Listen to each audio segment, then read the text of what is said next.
In my mind, I sort of like there's a domino effect. So Test cricket disappears, first-class cricket disappears.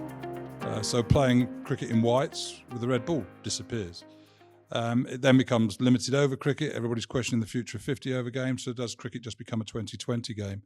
You then take a 20 game to cricket clubs, and do people at cricket clubs, all the volunteers, all the people that are involved in cricket clubs, only want to play 2020 cricket? No, they don't. They want to play something more meaningful. And I think if the game just became a 2020 game where, as a number 7 batsman, you face on average 3 or 4 balls, as a bowler, you might bowl 2 or 3 overs, and that's your Saturday afternoon of fun.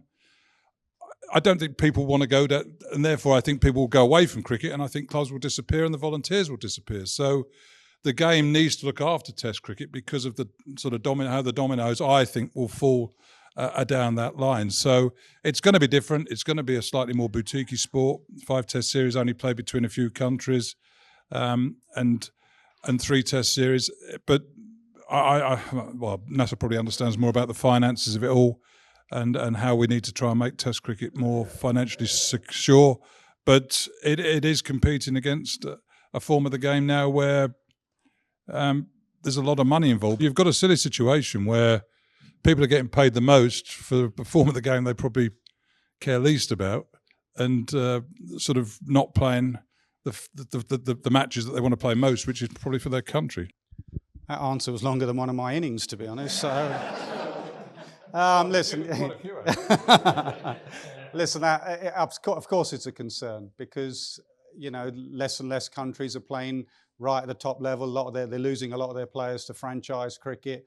The big 3 countries have the money and hence can pay the money and can keep their players. You look at the contracts that Rob Key has handed out recently. Mark Wood gets a 3-year contract, even though he's got a bit of a history of injuries, but that's just to keep him away from the franchises that are desperate for that pace of Mark Wood. Now, other countries can't do that. West Indies, Pakistan can't do that, so they lose their players.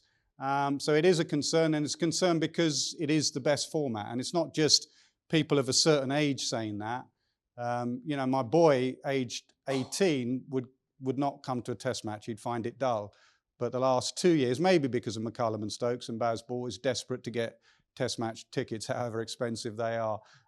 So he has changed. Like my wife says, 10 years ago, will you go to the theatre? It's like, no, I'd rather chew my leg off, to be honest. But as you get older, you probably change, your taste change, and you go, yeah, I'll do that, actually. I'll enjoy a bit of that. So your taste change. So I hear this stuff of kids don't like Test match cricket, or they don't go to Test match cricket, and they do prefer T20 cricket. That's what sells. And the viewing figures and IPL, and it is a great format. But as they get older, they suddenly like first-class cricket. And then after that, they suddenly think, oh, this first-class cricket's all right. What about a bit of Test match cricket? So I can remember every single Test match I played in, good or bad. I can't remember that many T20 games, or if you ask me who won the IPL 4 years ago, I honestly don't know. If you ask me who won the 100 3 years ago, probably give me 5 minutes and I'll work that out. But you ask me when India played England at Lord's 2 years ago and Kohli went in the huddle and said, unleash hell on this England side, and they did. Those memories, good or bad, will be with you forever, really, because that's what Test match cricket is. It's built up over time. So again, it's a long answer, but when it first came in, T20 cricket, I said, your starter is first-class cricket, your main course is Test match cricket, and your pudding is T20 cricket.